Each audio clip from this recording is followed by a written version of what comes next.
Dear student, स्वागत है आपका हमारे इस YouTube चैनल आचार्य फिजिक्स में। जैसा कि आप लोगों ने हमारे पिछले वीडियो में देखा कि मैंने उस वीडियो में विद्युत फ्लक्स पर आधारित कुछ आंकिक प्रश्नों को हल करना सीखा था। किस तरह से विद्युत फ्लक्स जो है किस स्थिति में धनात्मक होता है, किस स्थिति में ऋणात्मक होता है, ये जानने के बाद अब हम आज आगे अगला टॉपिक डिस्कस करेंगे। वो है विद्युत विभव से संबंधित। तो यहां पर हम विद्युत विभव को समझेंगे, विभवांतर को समझेंगे और कोई बिंदु आवेश कितना विभव उत्पन्न करता है उसको भी जानेंगे। और उसके बाद विद्युत द्विध्रुव के कारण विभिन्न बिंदुओं पर विद्युत विभव को निकालना सीखेंगे। तो आइए समझते हैं कि विद्युत विभव क्या होता है। जैसा कि हम जानते हैं कि इन्हीं वस्तुओं को हम आवेशित कर सकते हैं। विभिन्न विधियों द्वारा वस्तुओं को जब आवेशित किया जाता है तो उसके विभव में परिवर्तन होता है। यदि हम वस्तु को धनात्मक आवेश दे रहे होते हैं तो उसका विभव बढ़ता जाता है, और यदि हम उसको ऋणावेशित कर रहे हैं तो उसका विभव घटता है। तो विभव वो भौतिक राशि है जो दो आवेशित वस्तुओं के बीच आवेशों के प्रवाह की दिशा को निर्धारित करता है। परिभाषा के अनुसार यदि हम समझें तो इसकी टेक्निकल परिभाषा दी जाती है, और वो है किसी विद्युत क्षेत्र में स्थित बिंदु पर विद्युत विभव का मान किसी एकांक आवेश को, और वो आवेश कैसा होना चाहिए, धनात्मक, किसी एकांक धनात्मक आवेश को अनंत से उस बिंदु तक लाने पर विद्युत क्षेत्र के विरुद्ध जो कार्य होता है वो उस बिंदु पर विद्युत विभव के बराबर होता है। अर्थात यदि हम किसी एकांक सूक्ष्म आवेश को अनंत से विद्युत क्षेत्र में स्थित किसी बिंदु तक ले आए तो इस आवेश को लाने में विद्युत क्षेत्र के विरुद्ध जो कार्य किया जाएगा वही कार्य जो है उस बिंदु पर विद्युत विभव के बराबर होगा। आवेश कितना लाना है, एकांक आवेश लाना है, इकाई आवेश लाना है, और वो धनात्मक आवेश ही लाते हैं परिभाषा में। तो इस तरह से हमने उसकी परिभाषा को लिख भी रखा है, जो मैंने आपको बताया कि विद्युत क्षेत्र में स्थित किसी बिंदु पर विद्युत विभव का मान एकांक धनावेश को अनंत से उस बिंदु तक लाने में विद्युत क्षेत्र के विरुद्ध किए गए कार्य के बराबर होता है। ये हमारा जो है Q जो आवेश है वो स्रोत आवेश है, मतलब ये विद्युत क्षेत्र उत्पन्न कर रहा है। इस Q आवेश के विद्युत क्षेत्र में कोई बिंदु A है। अब हम एक परीक्षण आवेश जो कि बहुत छोटा होगा Q0 Q0 को अनंत से बिंदु A तक ले आएंगे, और ये कैसा होगा, धनात्मक होगा, इसकी प्रकृति धनात्मक होगी। और ऐसा करने पर हमें इस धनात्मक आवेश की विद्युत क्षेत्र के विरुद्ध कार्य करना पड़ेगा, क्योंकि ये इसका जो विद्युत क्षेत्र होगा वो इस सूक्ष्म आवेश पर प्रतिकर्षण बल लगाएगा, और उस प्रतिकर्षण बल के विरुद्ध हमें कार्य करना पड़ेगा। तो वही कार्य जो है इस बिंदु A पर विभव का मान होगा यदि हम किए गए कार्य को लाए गए आवेश की मात्रा से भाग दे देते हैं, क्योंकि हमारी परिभाषा तो एकांक आवेश के लिए है ना। तो इस तरह से BA माइनस B इंफिनिटी अनंत बराबर हो जाएगा W, जिसको हम कार्य से कहते हैं, और W जो है अनंत से A तक लाने पर किया गया कार्य। और आवेश कितना लाया गया है, Q0, एक परीक्षण धनात्मक आवेश Q0 को लाया गया है। तो इस तरह से Q0 को लाने में कार्य जो है W हुआ, तो इकाई आवेश को लाने में कितना कार्य होगा, ये पता करने के लिए हमें क्या करना पड़ेगा, इस किए गए कार्य को Q0 से भाग देना पड़ेगा। और हमें यह भी मालूम होना चाहिए, जिस तरह से अनंत पर विद्युत क्षेत्र का मान शून्य होता है, उसी तरह से अनंत पर विद्युत विभव का भी मान शून्य होता है। तो बिंदु ए पर विभव बराबर हो गया W/Q0। अब इसी सूत्र के आधार पर हम इसका मात्रक जान लेते हैं। तो विभव का मात्रक जो है वो जूल/कूलम हो जाता है, और इसको हम नए नाम से जानते हैं, जिसको हम वोल्ट कहते हैं। तो विभव, विद्युत विभव का मात्रक जो है वो वोल्ट होता है।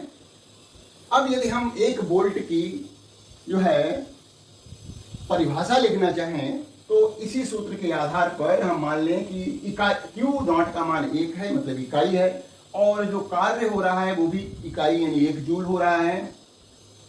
तो ये भी 1 है, ये भी 1 है, तो VA का मान जो है वो 1 वोल्ट हो जाता है। तो इस कंडीशन के आधार पर हम 1 वोल्ट को परिभाषित करेंगे। अतः किसी इकाई आवेश को अनंत से उस बिंदु तक लाने पर विद्युत क्षेत्र के विरुद्ध किया गया कार्य यदि 1 जूल है, तो उस बिंदु पर विभव का मान 1 वोल्ट होता है। और यहां पर यह भी नोट कर लें कि विद्युत विभव एक अदिश राशि है, इसमें दिशा नहीं होती, केवल परिमाण होता है। अतः जो हमारा धनात्मक आवेश होगा वो धनात्मक विभव उत्पन्न करेगा, और यदि आवेश ऋणात्मक है तो वो ऋण विभव उत्पन्न करेगा, ऋणात्मक विभव उत्पन्न करेगा।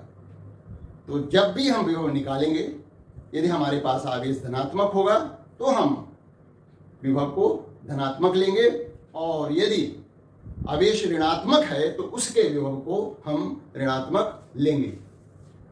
अब हम आगे बढ़ते हैं और विभवांतर को समझते हैं। देखा जाए तो भौतिक विज्ञान में विभवांतर ही है, विभव न होकर के वास्तव में विभवांतर ही है, क्योंकि हमने देखो यहां पर भी विभवांतर ही लिखा है कि BA, ए बिंदु पर विभव और अनंत दूरी पर विभव। तो ये देखिए अंतर ही तो निकाला है, तो वास्तव में जो है विभवांतर ही होता है। तो उसको भी समझ लेते हैं।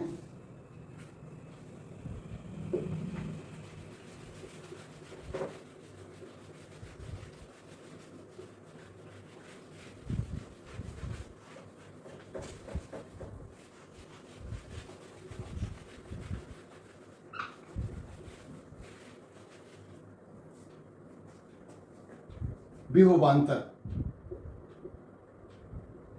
और इसका नाम सुना होगा, इसको कहते हैं पोटेंशियल डिफरेंस।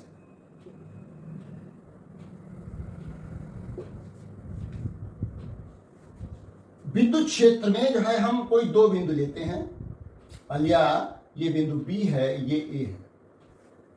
इन 2 बिंदुओं के बीच विभवांतर को परिभाषित करना है। तो हम क्या करेंगे कि जो हमारा परीक्षण आवेश Q0 है धनात्मक, उसको बिंदु A से B से A तक लाएंगे। जितना कार्य होगा उस कार्य को Q0 से भाग दे देंगे, तो हमें A और B बिंदुओं के बीच विभवांतर पता लग जाएगा। तो परिभाषा के अनुसार विद्युत क्षेत्र में स्थित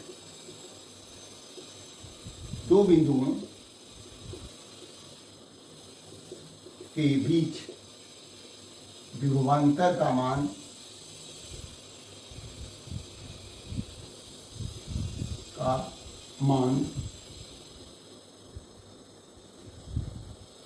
किसी एकांक धनावेश को एक बिंदु से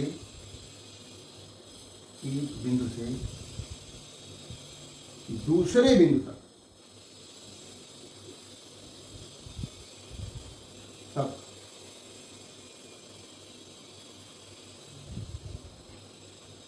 विद्युत क्षेत्र के विरुद्ध एक बिंदु से दूसरे बिंदु तक लाने में विद्युत क्षेत्र के विरुद्ध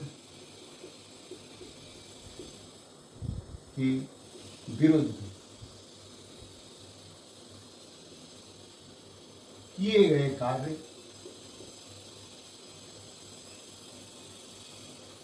के बराबर होता है।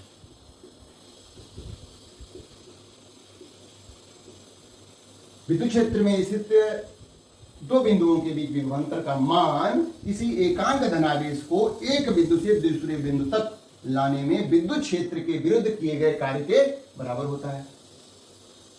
तो यहां पर हम Q नॉट आवेश ला रहे हैं, माना आवेश ये सूक्ष्म आवेश है, सूक्ष्म आवेश Q नॉट को बिंदु ए बी से ए तक लाने में किया गया कार्य और ये कार्य जो है विद्युत क्षेत्र के विरुद्ध किया गया कार्य W है। तो विभवांतर VA माइनस VB बराबर हो जाएगा W बटे नॉट, और यहां पर हम इस आवेश को लाए हैं B से A तक। तो देखिए यहां पर भी कार्य बटे आवेश ही है, अतः विभवांतर का भी मात्रक तो वोल्ट ही रहेगा। कार्य का मान हम निकाल सकते हैं, W बराबर हो जाएगा Q not into BA minus BB। तो यहां हमें एक और सूत्र मिल जाता है, जब भी हमें कार्य का मान ज्ञात करना है, इस स्थिति में यदि किसी आवेश को एक बिंदु से दूसरे बिंदु तक विद्युत क्षेत्र में ले जाया जाता है, तो किया गया कार्य ले जाने वाले आवेश की मात्रा को उन दोनों बिंदुओं के बीच के विभवांतर को गुणा कर दें तो हमें W यानी कार्य का मान प्राप्त हो जाएगा। ये सूत्र भी काफी इंपॉर्टेंट है, इसको नोट कर लें कि किया गया कार्य कब, जब किसी आवेश को एक बिंदु से दूसरे बिंदु तक ले जाया जा रहा है और वो बिंदु कहाँ है, विद्युत क्षेत्र में है। तो कार्य का मान आवेश गुणा उन दो बिंदुओं के बीच विभवांतर का मान। अब आगे बढ़ते हैं और हम समझते हैं कि जो हमारा विद्युत क्षेत्र है उसकी प्रकृति जो है वो संरक्षी है। संरक्षी का मतलब कंजर्वेटिव नेचर है।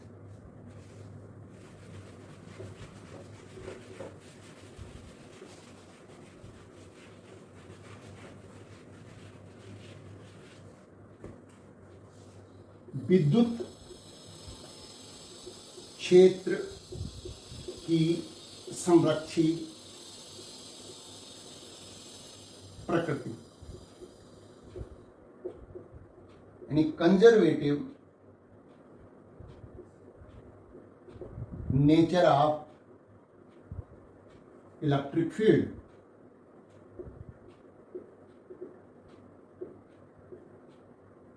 इसके बारे में हम थोड़ा बहुत 11th क्लास में भी समझ चुके हैं। तो कोई भी क्षेत्र अथवा बल की प्रकृति यदि संरक्षी होती है तो उस क्षेत्र अथवा बल द्वारा किया गया कार्य या क्षेत्र और बल के विरुद्ध किया गया कार्य पथ पर निर्भर नहीं करता। वैसे तो सामान्य रूप से जो है यदि कहें तो कार्य बराबर होता है बल गुणा विस्थापन, तो विस्थापन पर निर्भर करना चाहिए। लेकिन यदि किसी क्षेत्र अथवा बल की प्रकृति संरक्षी होती है, उसका नेचर कंजर्वेटिव होता है, तो उस स्थिति में उस क्षेत्र या बल के विरुद्ध किया गया कार्य या क्षेत्र या बल द्वारा किया गया कार्य जो है वो पथ पर निर्भर नहीं करता है। ये इसका गुण है। दूसरा एक और होता है, यदि उस क्षेत्र में स्थित कोई बंद पार्श्व है, यानी ऐसा रास्ता है, ऐसा वक्र है, बंद जो है, जहां से चले हैं वहीं वापस आ रहे हैं, इस तरह से बंद पार्श्व है, क्लोज्ड साइकिल है, तो यदि किसी आवेश को उस बंद पास में ले जाया जाता है, यानी जहां से चले थे वहीं वापस लौट करके आ जाएं, तो कार्य जो होता है वो शून्य होता है। तो ये दो हमें मूल उसके गुण मालूम होने चाहिए कि कोई भी बल अथवा क्षेत्र संरक्षित तब होता है जब ये दो गुण जो है, दो में से कोई भी एक गुण, हालांकि जब एक फॉलो होगा तो दूसरा भी फॉलो ही होगा, तो इसको हम नोट कर देते हैं। क्या किसी क्षेत्र अथवा बल के द्वारा या इसके विरुद्ध किया गया कार्य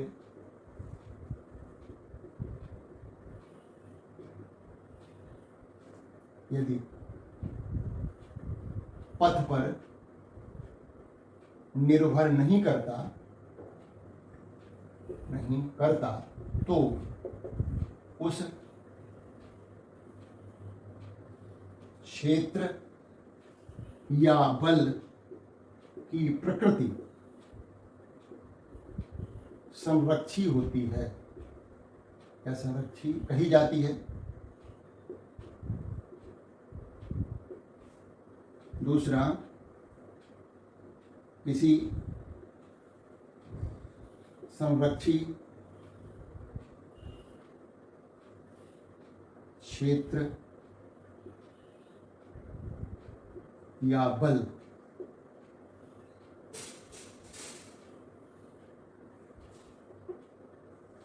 के द्वारा या इसके विरुद्ध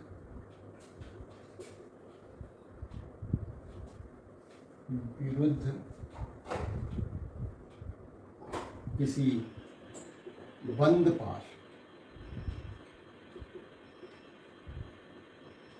क्लोज्ड साइकिल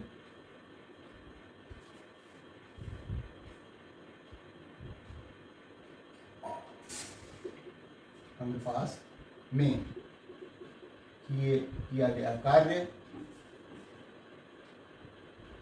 शून्य होता है।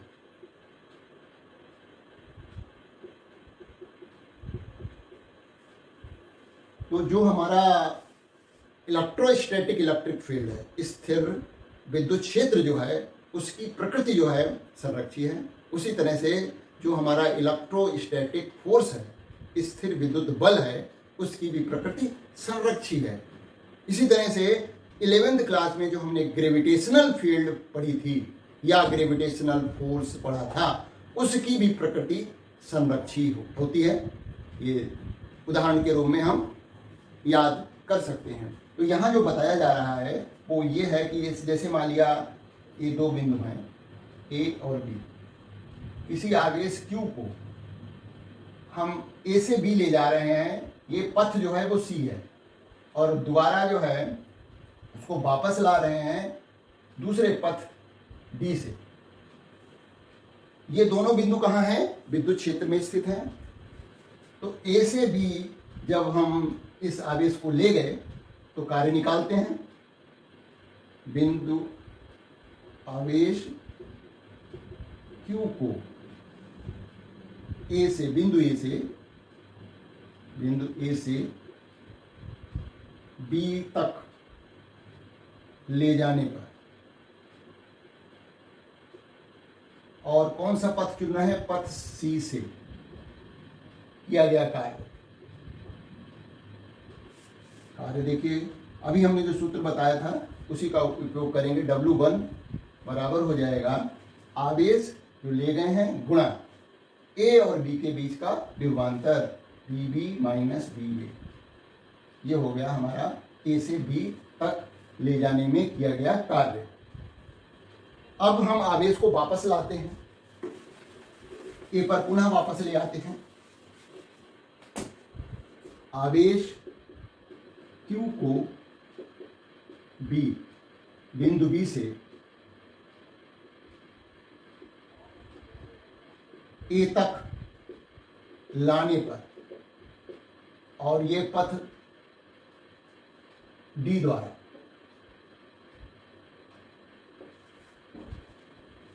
किया गया कार्य W2 बराबर हो जाएगा आवेश गुणा B और A के बीच का विभवांतर BA माइनस BB। ये हो गया हमारा दूसरा। कुल किया गया कार्य निकालते हैं, देखते हैं इस बंद पास क्लोज्ड साइकिल में कितना कार्य होता है।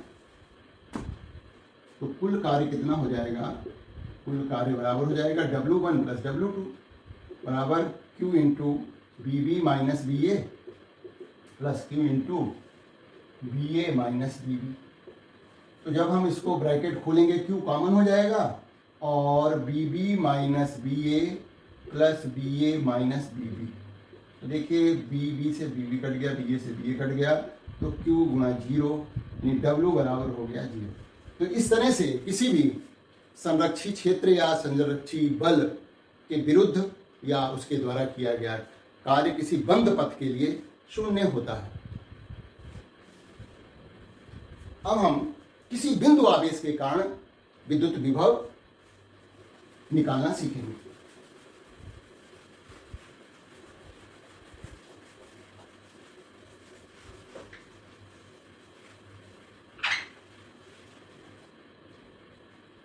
किसी बिंदु आवेश के कारण विद्युत विभव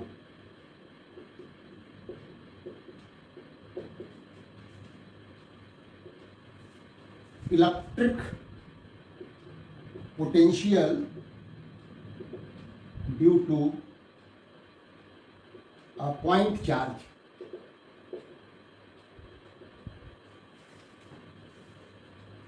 ये हमारा एक चार्ज है Q और इससे R दूरी पर कोई बिंदु P है जहां पर हमें इस Q आवेश का विद्युत विभव ज्ञात करना है। इसके लिए हम देखिए क्या प्रोसेस करेंगे। हमने एक दो बिंदु और लिए,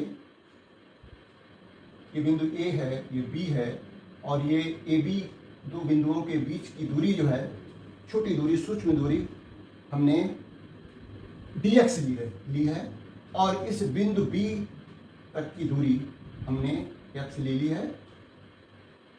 Q से बिंदु B तक की दूरी x है, और यहाँ बिंदु B पर एक हमने परीक्षण आवेश जो है Q0 रख दिया है। अब हम Q और Q0 के बीच लगने वाले बल को निकालते हैं। आवेश Q तथा Q0 या Q0 के बीच लगने वाला बल बहुत आसान है। यह बराबर हो जाएगा K इंटू Q0 बटे x स्क्वायर। कूलम्ब के नियम से ये हो गया।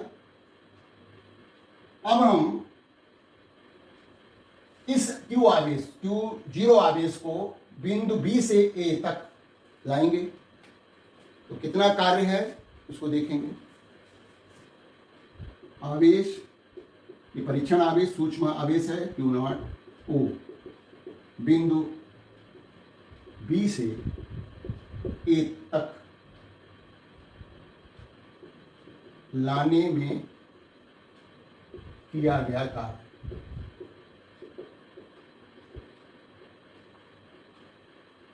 सूक्ष्म कार्य होगा dW बराबर होता है बल गुणा विस्थापन, और देखिए यहाँ पर क्या है कि ये जो धनात्मक आवेश है और ये परीक्षण आवेश धनात्मक ही होता है, तो अब इन दोनों के बीच जो है बल लग रहा है, प्रतिकर्षण का बल लग रहा है, इस तरफ को लग रहा है।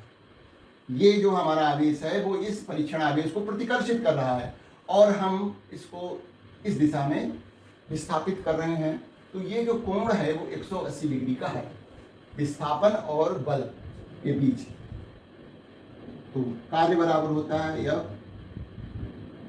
dx विस्थापन है और cos थीटा बल और विस्थापन के बीच का कोण थीटा है।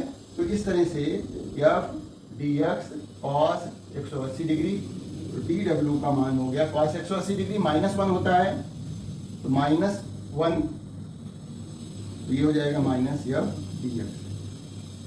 अब परिभाषा के अनुसार हमें इस परीक्षण आवेश को तो अनंत से लाना है, और कहां तक लाना है? बिंदु P तक लाना है, अनंत से ले आएंगे बिंदु P तक।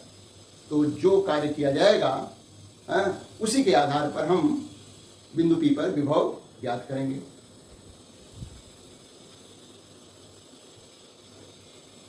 आवेश Q0 को अनंत से बिंदु P तक लाने में किया गया कार्य, यहां पर हम समाकलन का प्रयोग करेंगे कार्य निकालने के लिए। तो ये dw का समाकलन कर देंगे तो कुल कार्य पता लग जाएगा, और इधर जो है हम -f dx का भी समाकलन करेंगे। और कहां से ला रहे हैं? इसकी जो सीमाएं हो जाएंगी अनंत से r दूरी तक ले आए, तो ये तो हो जाएगा w, ये हो जाएगा f का मान रखिए, और ये माइनस साइन मैंने बाहर ले लिया है, ठीक है, तो माइनस साइन बाहर, f का मान है k q0 बटे x² dx। इसमें जो ऐसे टर्म हैं जो कि कांस्टेंट हैं, स्थिर हैं, उनको बाहर निकाल लेते हैं और बची हुई संख्याओं का हम समाकलन करते हैं। तो k बाहर आ गया, q आ गया, q0 आ गया, ये सब बाहर आ गया। बचा क्या हमारा? अनंत से r तक, और इसको x को हम ऊपर ले गए, ये हर में है, इसको ऊपर ले जाएंगे तो इसकी घात ऋणात्मक हो जाएगी, x की घात -2 हो जाएगी, dx हो जाएगा। अब हम इसका समाकलन आसानी से कर पाएंगे। तो कार्य W बराबर हो जाएगा -k q0, और देखिए इसका समाकलन कर रहे हैं तो ये हो जाएगा x की घात -2 + 1 बटे -2 + 1, और इसकी सीमाएं जो है वो अनंत से r तक है। तो देखिए ये समाकलन हमने इसका कर दिया है, जो संख्या समाकलन के चिन्ह के अंदर रखी गई थी। अब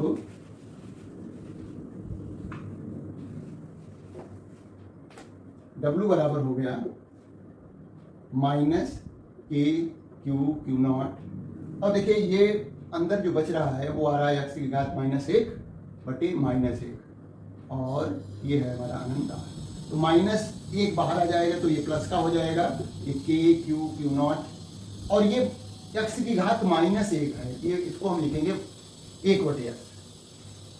तो 1/x लिखा और इनफिनिटी और आधा है। अब हम जो है x को हटा देंगे और इसकी जो है सीमाएं को प्रयोग करेंगे, तो k q, और ये एक बार r आ जाएगा x की जगह पर, ये ऊपरी सीमा है, माइनस ये निचली सीमा है।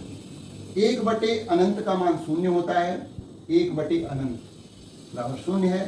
तो इस तरह से हमें किए गए कार्य का मान प्राप्त हो गया, k q0 बटे r। ये हो गया W। परिभाषा के अनुसार हमें तो एकांक आवेश लाना था, और हम आवेश ले आएंगे हैं Q0, तो किए गए कार्य को Q0 से भाग दे दें। तो परिभाषा से, विभव की परिभाषा से,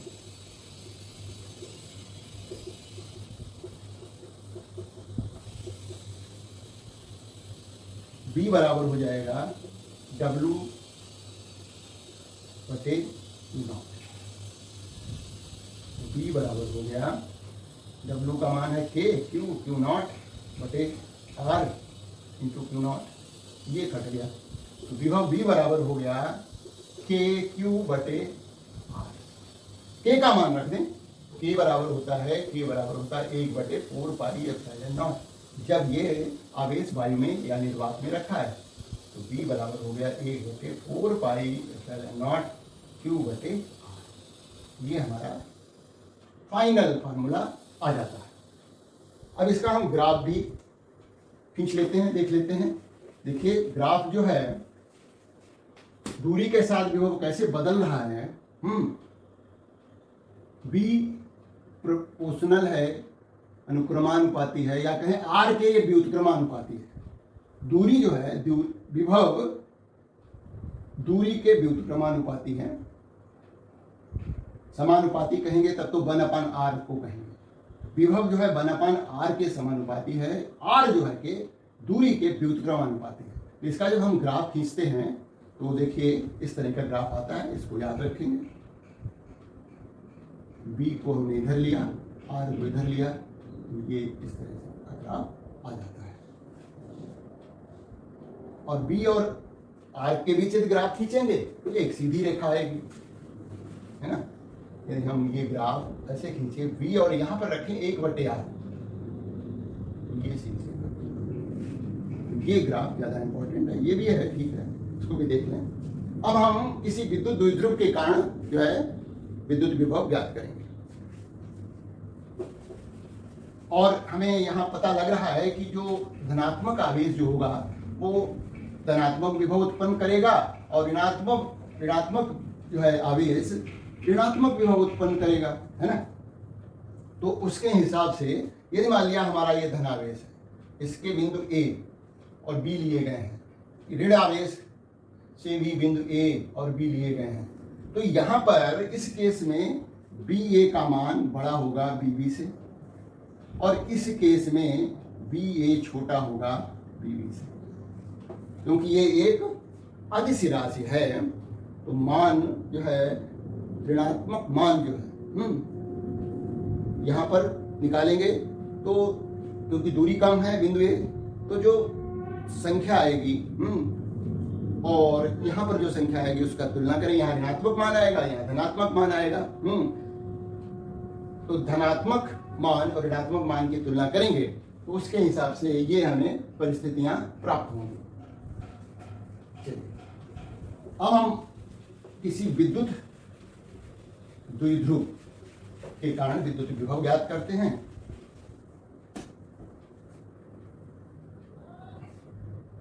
किसी विद्युत द्विध्रुव के कारण विद्युत विभव, हम 3 अलग अलग स्थितियां लेंगे। नंबर 1 है यदि बिंदु विद्युत विभव विद्युत द्विध्रुव के अक्ष पर स्थित है।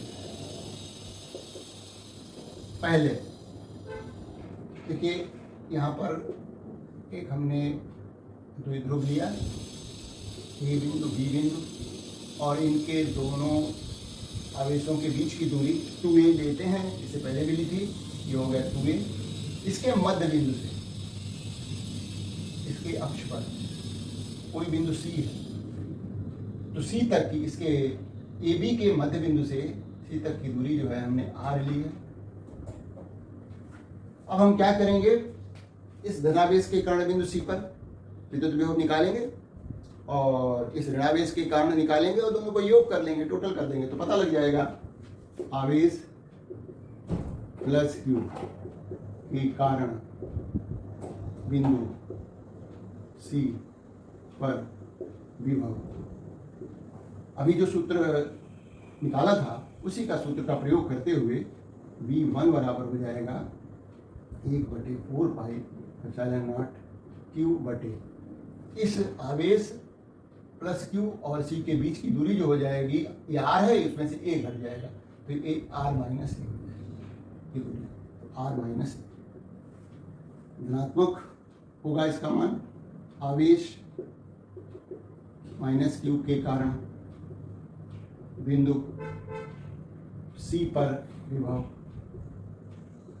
V2 बराबर हो जाएगा माइनस साइन के साथ 1/4πε0 क्यू बटे आर, यहाँ से इस माइनस क्यू से सी तक की दूरी जो है हो जाएगी आर प्लस ए, हो जाएगी आर प्लस ए। बिंदु सी पर कुल विभव V बराबर हो जाएगा V1 प्लस V2। तो यहाँ पर देखिए 1/4πε0 क्यू बटे आर माइनस ए, और ये माइनस है तो माइनस चिन्ह लगा देंगे, 4πε0 क्यू बटे आर प्लस ए। इसमें इसको हल कर लेते हैं तो v बराबर हो जाएगा हमारा मान, देखिए यहाँ पर कॉमन क्या हो जाएगा, q/4πε0 कॉमन है, इधर बचेगा 1/r माइनस ए माइनस 1/r प्लस ए। और ये जो है अब हम q/4πε0 इसका लघुत्तम r माइनस ए r प्लस ए, तो ये जो है पहले आ जाएगा r प्लस ए माइनस ब्रैकेट में आएगा r माइनस ए। अब ये ब्रैकेट खोल देंगे ये वाला तो ये चिन्ह बदल जाएंगे, तो q/4πε0 r प्लस ए माइनस r, और ये हो जाएगा प्लस ए, चिन्ह बदल गए, और इसको गुणा करें तो आएगा r² माइनस ए²। ये तो देखिए यहाँ पर r से r कट जाएगा, तो ऊपर आ रहा है a और ये 2a, तो q गुणा 2a बटे 4πε0 r² माइनस ए²। q गुणा 2a का मान जो होता है वो p विद्युत द्विध्रुव आघूर्ण के बराबर होता है, तो b बराबर हो गया p बटे 4πε0 r² माइनस ए² हो गया। ये p क्या है, क्योंकि p बराबर होता है द्विध्रुव आघूर्ण है, ये p द्विध्रुव आघूर्ण p का मान जो होता है q गुणा 2a होता है, p बराबर है q गुणा 2a, ये द्विध्रुव आघूर्ण है।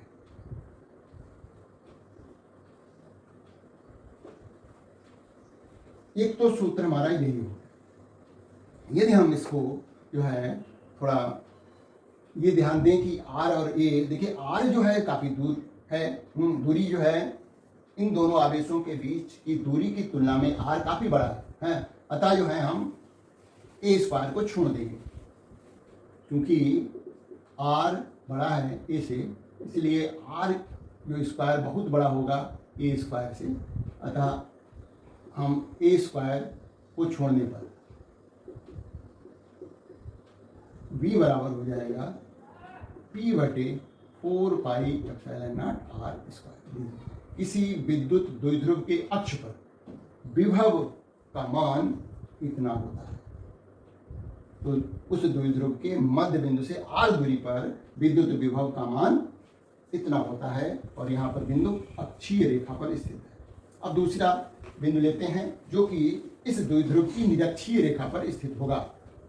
देखिए चित्र बना लेते हैं और हम इसका बी पार्ट लेते हैं। जब बिंदु द्विध्रुव के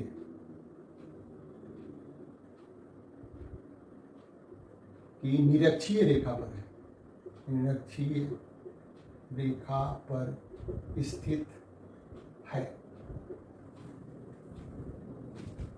इसको मिटा करके चित्र बनाते हैं इसका।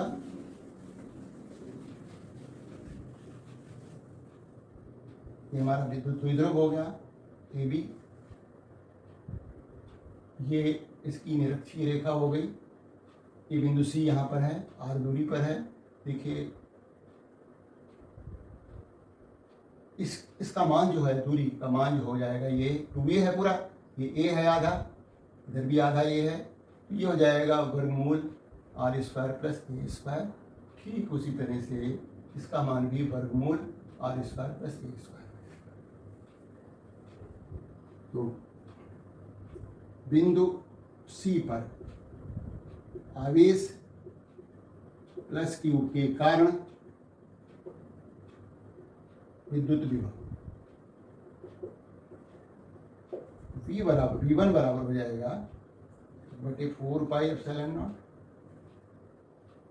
क्यू बटे, अभी जो हमने सूत्र निकाला था बिंदु आवेश के कारण, आर का मान है under root R square plus A square. ठीक इसी तरह से बिंदु सी पर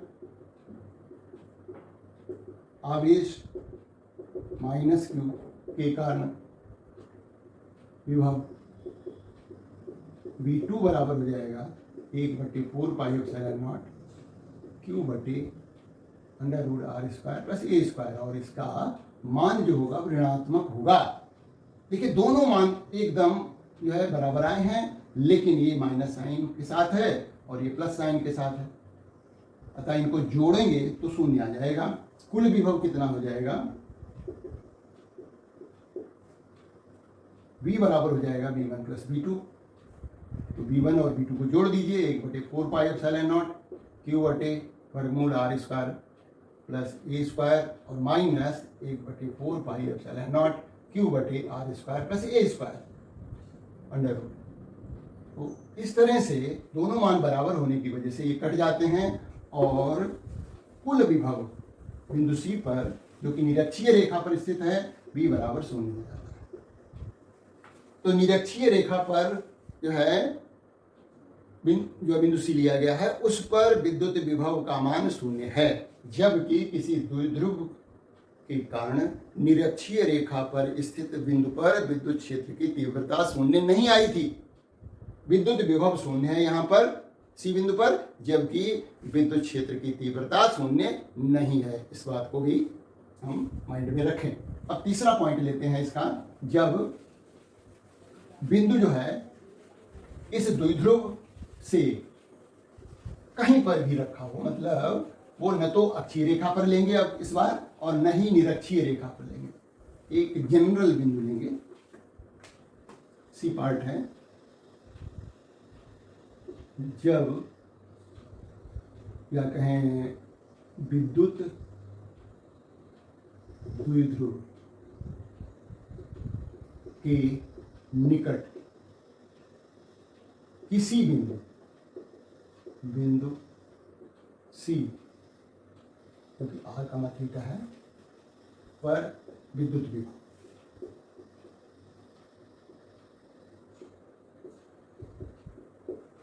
ठीक है। विद्युत क्षेत्र की तीव्रता भी हमने इस स्थिति में निकाली थी, वो वीडियो भी आप लोगों ने देखा होगा। देखिए ये हमारा कोई विद्युत द्विध्रुव है AB, यहाँ पर माइनस क्यू आवेश है, प्लस क्यू आवेश है। इसका द्विध्रुव आघूर्ण P जो कि एक सदिश राशि है, उन ऋणात्मक आवेश से धनात्मक आवेश की ओर होता है। ये बिंदु हमने मध्य बिंदु ले लिया है और इस मध्य बिंदु से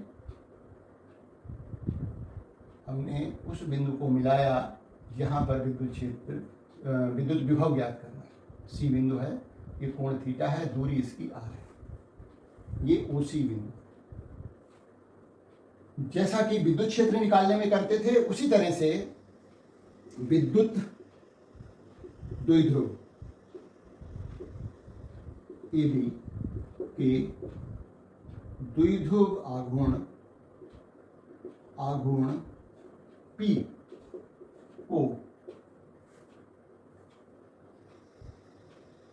रेखा OC के अनुदिश तथा OC के लंबवत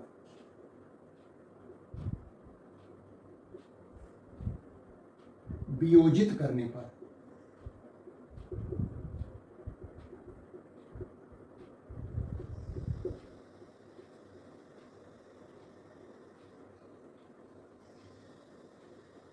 वियोजित भाग जो प्राप्त होते हैं उसी के अनुदिश क्या हो जाएगा, पी एक सदिश राशि है, इसका उसी के अनुदिश वियोजित भाग जो होगा पी कॉस, क्रमशः है ये, क्रमशः वियोजित भाग जो है, क्रमशः वियोजित भाग है पी कॉस थीटा तथा पी साइन थीटा है, पी साइन थीटा। तो इस तरह से देखिए हमने इस ओसी के लंबवत एक रेखा ले ली और एक जो है पी साइन थीटा इधर लिख देते हैं, इसको आगे बढ़ा लेते हैं और इसको ले लेते हैं A1 B1 और इसको ले लेते हैं A2 B2। तो हमारा जो मेन विद्युत द्विध्रुव AB है अब दो भागों में बट गया है, मतलब वो दो विद्युत द्विध्रुव की भांति व्यवहार करने लगा है।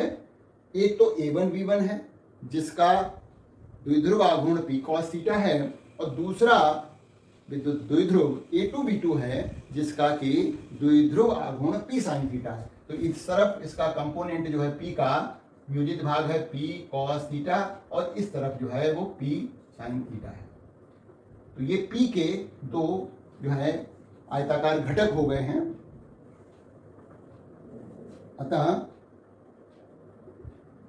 द्विध्रुव A1 B1 जिसका द्विध्रुव आघूर्ण P cos थीटा है के कारण, अतः द्विध्रुव A1 B1 के लिए ऐसा लिख देते हैं, के लिए बिंदु C जो है, बिंदु C कहां पर है, देखिए A1 B1 के लिए बिंदु C इसके अक्ष पर स्थित है। A1 B1 बिंदु C इसके अक्ष पर स्थित है, अक्ष पर स्थित है। अतः A1 B1 के कारण बिंदु C पर विद्युत विभव का मान लिखते हैं डायरेक्ट,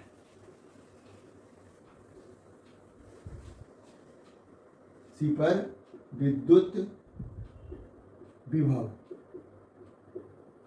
V1 बराबर हो जाएगा। तो अक्षीय रेखा पर, किसी द्विध्रुव के अक्षीय रेखा पर जो विद्युत विभव होता है उसका सूत्र हम डायरेक्ट यहाँ पर लगाते हैं और वो कितना होता है, V बराबर होता है 1/4 पाई एप्सिलॉन नॉट P बटे R स्क्वायर। यहाँ P का मान P cos थीटा है, बस इतना अंतर है। तो P cos थीटा बटे 4 पाई एप्सिलॉन नॉट और ये दूरी तो R ही है, यहाँ से यहाँ तक R स्क्वायर। इसी तरह से अब हम A2 B2 जो दूसरा भाग है इसका हमारा द्विध्रुव का,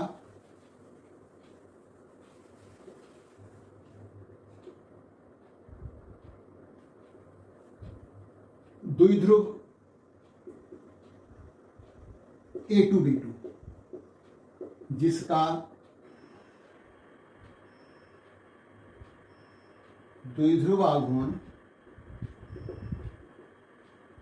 इतना है P sin थीटा है, के लिए बिंदु C जो है इसकी निरक्षीय रेखा पर स्थित है, रेखा पर है और किसी द्विध्रुव की निरक्षीय रेखा पर जो है विद्युत विभव का मान 0 होता है। तो A2 B2 के कारण बिंदु C पर विद्युत विभव 0 होगा। अतः बिंदु C पर A2 B2 के कारण विद्युत विभव V2 बराबर 0, क्योंकि बिंदु C जो है A2 B2 की निरक्षीय रेखा पर स्थित है।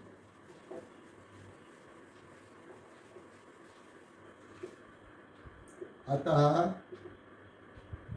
बिंदु C पर कुल विभव v बराबर हो जाएगा v1 प्लस v2, v2 तो 0 है, v1 प्लस 0 तो v बराबर हो गया v1। तो इस तरह से v का मान हो गया 1/4 पाई एप्सिलॉन नॉट q बटे q नहीं, p cos थीटा बटे r स्क्वायर, ये मान हो गया।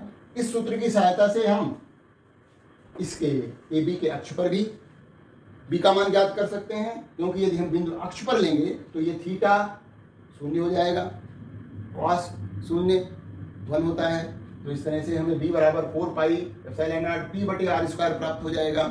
और यदि हम इस बिंदु को c को यदि ए बी की निरक्षीय रेखा पर ले जाएंगे तो थीटा का मान 90 डिग्री हो जाएगा और cos 90 का मान जो है 0 होता है, तो b का मान निरक्षीय रेखा पर 0 आ जाएगा। तो ये एक जनरल फार्मूला हो गया है। तो आप हमारा वीडियो जो है देखिए, शेयर करिए और अपने दोस्तों को भी सजेस्ट करिए। मेरा वीडियो देखने के लिए जो है आप बने रहिए, और आगे भी बहुत सारे वीडियो हम डालते रहेंगे और कोशिश करेंगे कि आपको फिजिक्स समझ में आ जाए और आपको कहीं भी इधर उधर भागने की जरूरत न पड़े।